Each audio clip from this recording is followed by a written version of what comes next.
I lived and worked in Washington, D.C. for 8 years, and that city has a very particular kind of culture and a relationship also with the workplace and how you're supposed to show up. It is anonymous. We do like to use quotes because direct quotes from people are very powerful. So we like to use the language that the people in the organization or company are actually using. At least for me, how toxic it was to try to separate my personal and inner world and experience from how I showed up as a professional. 360 Leadership Assessment is basically an opportunity for a senior leader to get 360 degrees of perspective on their leadership. Welcome to the podcast. Thank I you. have here Benjamin Cameo. You recently did some 360 leadership reviews. Can you tell me what is that? Yeah, 360 Leadership Assessment is basically an opportunity for a senior leader to get 360 degrees of perspective on their leadership. Oftentimes, a senior leader becomes very isolated and they start to live in a little bit of a filter bubble because inevitably the information that reaches them gets filtered.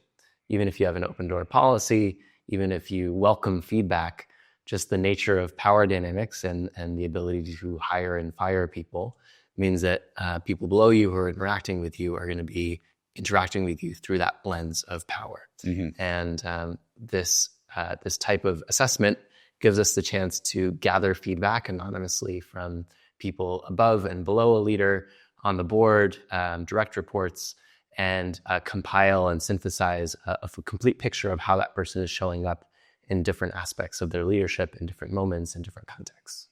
What have you learned from doing these 360 reviews? And I'm curious, how far is like someone's perception of themselves and versus the truth that they're getting? And by the way, you said everything's anonymous, right? It is anonymous. We do like to use quotes because direct quotes from people are very powerful. So we like to use the language that the people in the organization or company are actually using. But we anonymize those quotes. And obviously, if there's anything specific in those quotes that could identify them, we remove that. Mm-hmm. But yeah, we really encourage people to give candid feedback as much as possible. I would say one of the most important things I've learned is that there's some very common challenges that leaders face. Mm-hmm. And often you can feel really alone as a leader and like it's, you're experiencing a completely unique thing. It's a unique context, your organization, unique challenges, but there's a set of principles, I think, on which leadership is based. And when you start to, interview as many leaders and organizations as I've done, you start to see these patterns that emerge. And I think that gives us a unique ability to really help people identify what those patterns are for them in particular, and how they show up, and how they can begin to address them. Do you believe in like these personality style tests where it says like you're this kind of a leader, you're that kind of a communicator, and do you use that in your coaching? We don't use personality tests. These kinds of tests, it's a framework, and frameworks are useful, but they're always a layer on top of reality, right? So it's something that we use to try to help us understand reality, which is very complex. So I think as long as a framework works for you and it gives you some sort of insight and benefit, that's great. But we don't use those. What's the difference between coaching and therapy? Like if I were to work with you as a coach, would I just say like, oh, my mom and dad never loved me and my wife never listens to me and my kids are causing me so much stress? That's therapy maybe. What's the difference? It's a good question. I would say that my coaching can sometimes go into the deeply personal work and personal development work, which often touches on the core of who we are as a person. And inevitably, the core of who we are as a person is related to these kinds of things, the family of origin that we grew up in, the relationships with our primary caretakers, our attachment styles. So wherever that stuff is relevant to who we are as a person, how we're showing up as a leader, I think those are worth digging into. If we're getting into things like, trauma therapy, anything that requires a high level of expertise and licensing, we refer people to get that kind of work. I think a good coach is going to help a leader identify the various needs that they have in terms of support and make sure that they get that. Mm-hmm. You're also an artist. I am. Musician and other mediums? Yeah, musician, and I write poetry. And so tell me about your journey as an artist. Well, I grew up in a musical family. My dad was a musician. My sister is also a very talented singer, songwriter. And I grew up playing classical piano. And I loved the piano. I always felt very at home there. But I ran into a bit of a barrier, which is that I never learned how to read music. I was very resistant. Oh, interesting. Yeah. So it was much easier for me to listen and replicate what I was hearing by ear than it was to learn how to read. And eventually that became a bit of a barrier. And when I was 14, 15, switched to playing guitar because I wanted to be that guy at the campfire that, would play the songs and everybody would sing and the ladies would swoon. Mm-hmm. And so I started playing Radiohead and Pink Floyd on guitar, eventually made my way to learning Eastern European Roma music, which was a very unexpected turn for me, but turned out to be, what I've played for the past almost 20 years now is a style of music known as gypsy jazz or jazz manouche. Fun. Yeah. It was a pleasure sharing the stage with you the other night in Antigua. Yeah, that was fun. So let's say I want to be a better leader. How would you go about helping me with that? Well, first I would ask you a little bit about how you think you show up as a leader, how you show up with people, what your relationships are like with the people that you lead or interact with on a regular basis. Okay, can I just tell you what I think my challenges are? Please. Okay. I think I have a hard time delegating. Okay. Oftentimes when I think of something to delegate, it's just a small task and then I just do it myself. Mm-hmm. And I haven't done the best job of saying, okay, this whole area is like yours to do. So I feel like I'm just doing a lot. And even though I have a lot of people around me who can help me, I'm just always, I guess I wait till the last minute and then too late to delegate because I need it like in an hour. So then I just do it. Mm-hmm. That's what I feel like is a ceiling. So the main issue is that you feel like you're delaying the actual act of delegating and then it's too crunched. And so you have to just do it yourself because otherwise... I haven't thought far enough ahead. Mm-hmm. And when it's time for the task to be done, I feel like I can't delegate it and then it doesn't get done because I have the time pressure. So then I just do it myself. Yeah. Are there any other things that you think influence your decision? Because it is a decision to not delegate and think far enough in advance. Mm-hmm, mm-hmm. The other thing is kind of a lack of clear vision of where I'm going. I'm a little bit kind of like easily start going down different paths. Mm-hmm. Yeah. And so do you think if you had a clear kind of strategic plan in terms of what you were doing, trying to operationalize, that would also then help you delegate? Yeah. Okay. Yeah. That makes sense. What's in the way of you creating clear strategic plans? Maybe I don't know what a good strategic plan looks like. Okay. Well, a good strategic plan always starts with a clear objective, measurable objective. Mm-hmm. Use the acronym SMART, right, which stands for strategic, measurable, attainable, realistic, and time-bound. So the more specific and smart strategic your objectives can be, that's always where you start. Because once you have something that's measurable, somewhere clear that you want to go, you can start to map out clear strategic plans to get there. It sounds like if you were able to do that, you would then, particularly if we're talking about measurable and time-bound, right, then you're kind of on a timeline. You have to kind of map out what needs to happen by when, which would then give you the ability to see, all right, this task I can do, these 10 other tasks I can delegate, and you would know that far enough in advance to be able to actually do that.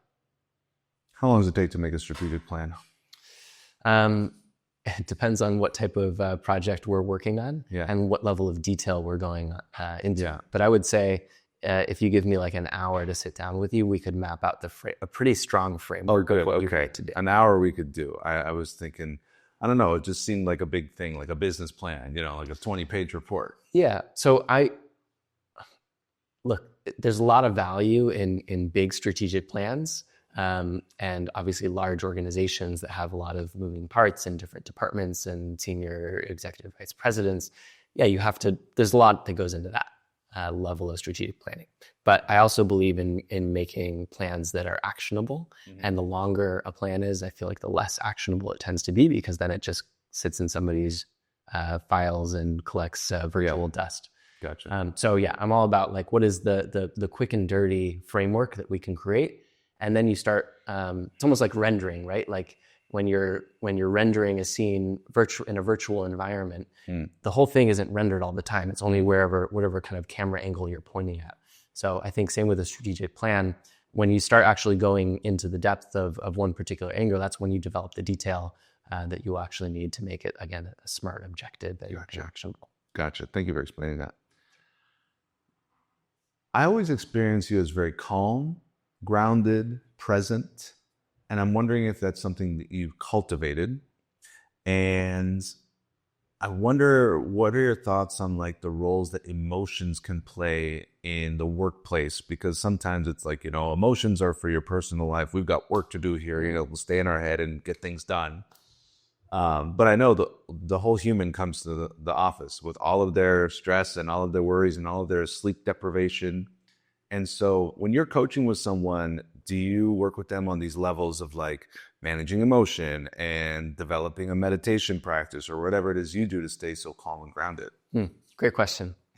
I'd say some of it is what I came into the world with in terms of, my base nature, state of being. A lot of it is cultivated through meditation, through, personal development work. Certainly done a lot of that in my life, and a lot of therapy too. Yeah. I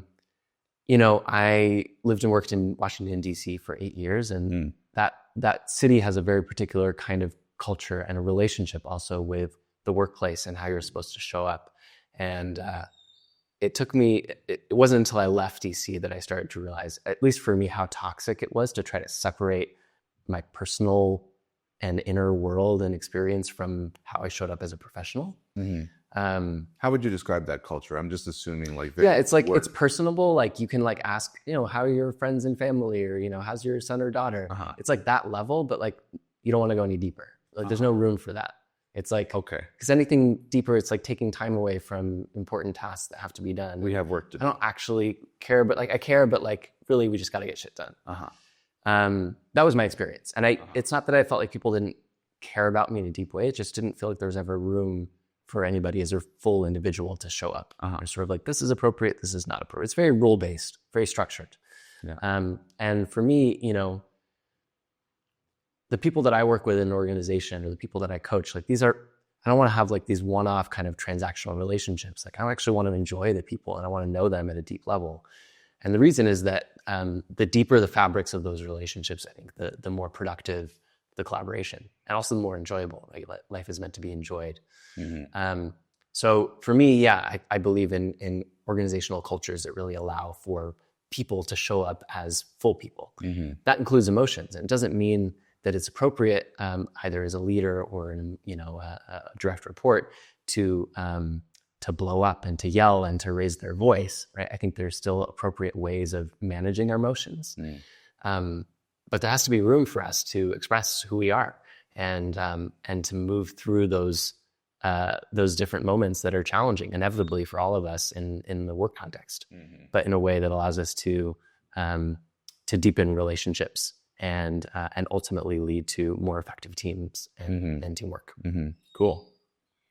I've got maybe one or two more questions. Great.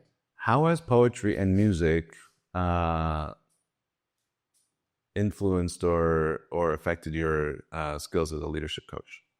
That's a good question. Well, as a musician, you have to be a good listener.